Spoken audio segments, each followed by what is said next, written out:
Water Stories has given me people. It has given me a story of water that I could talk about. It has given me the tools to know that I am a water story and to be connected to the very vein of what this course, this community is all about. I am deeply feeling emotional at this very moment because there is a swell of hope in weaving water inside me and outside me. So I'm originally from the Philippines. I grew up there. I did my undergraduate study there in computer science, and then I'm not yet done with being in university, so I decided to study more and to study all the way to doing a doctorate. And that took me 27 years to sort of stuck in a university setting, being an academic, being a lecturer, teaching and doing research, writing articles. So that's all I know. Being inside the classroom.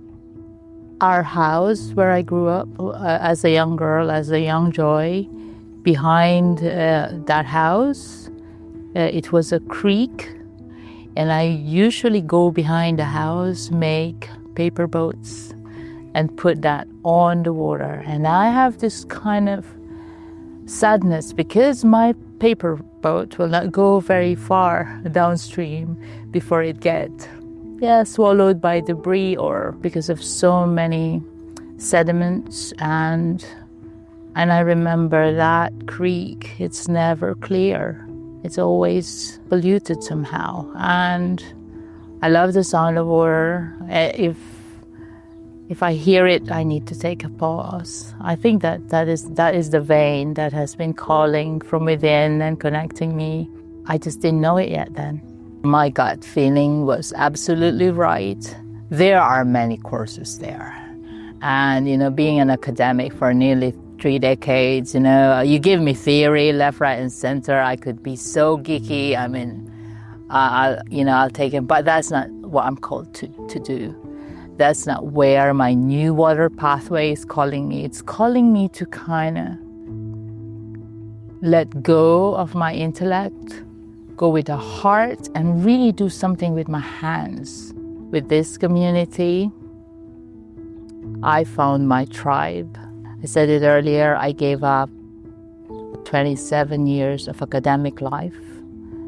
A lot of my colleagues think it's crazy, especially I don't know what's coming up for me, but there is this going into the unknown, and yet all of a sudden, as I said, okay, here I am, I'm gonna jump.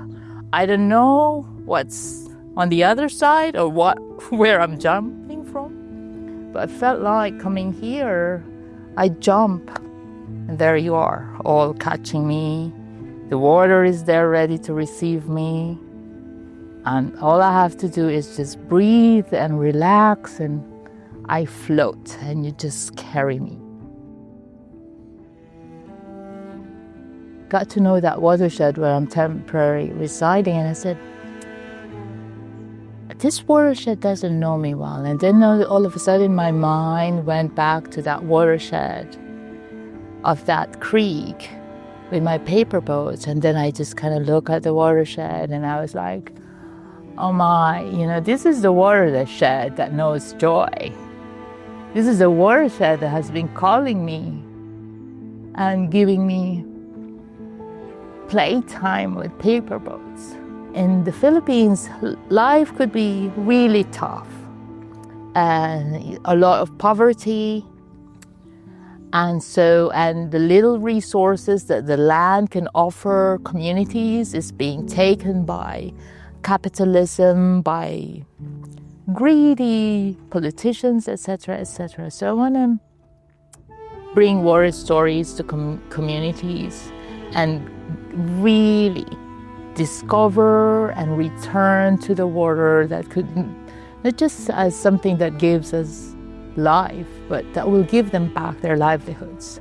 my dream with water for that watershed and for all the people that are my ancestors who's given me this story that I have yet to uncover and discover within my own being here. But that's where I want to kind of connect, if I could be a check down. That's where I'm going to try to connect with them and bring water stories to community so that I recharge the stories of those islands once again. Yeah, that would recharge me so much if I could do that.